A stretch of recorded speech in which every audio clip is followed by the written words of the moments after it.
यात्रा जो चल रही है उसी के विरोध में हम लोग यहाँ हैं, क्योंकि जो अभी हमारे जो धार्मिक रीति रिवाज जो परंपरा होती है, अभी तक कपाट नहीं खुला है और हेली से जो यात्रा की जा रही है, उससे पर्यावरण के साथ साथ स्थानीय लोगों को रोजगार में भी असर पड़ेगा और हमारे धार्मिक दृष्टि से भी वो सही नहीं है, क्योंकि अभी तक हमारे जो कपाट नहीं खुले हैं तो किस तरीके से सरकार इस मुहिम को चला रही है।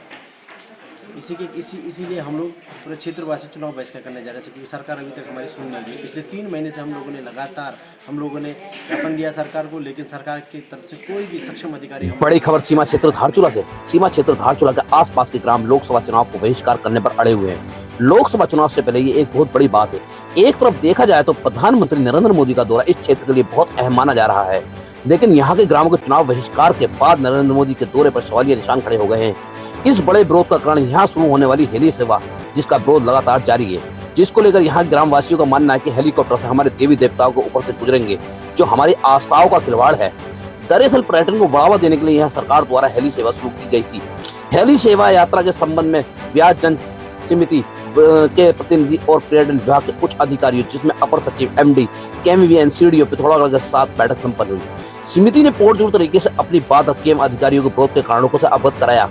अधिकारियों ने विरोध के कारणों को शासन तक पहुंचाने का आश्वासन दिया है।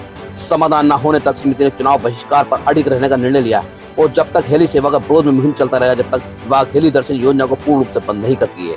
धारचूला से कुमार वार्ता टाइम्स, निविंद्रा डोंकली खबर।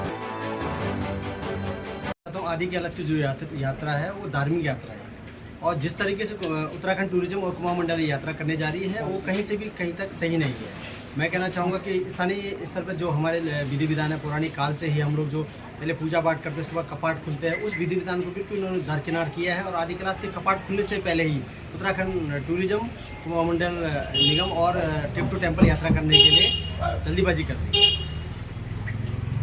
परिणाम ये होंगे कि अभी तक जो हमारे जो स्थानीय पूजा पाठ होते थे, उस पूजा पाठ को की अवहेलना की गई है, तो इसका दुष्प्रभाव जरूर देखने को मिलेगा।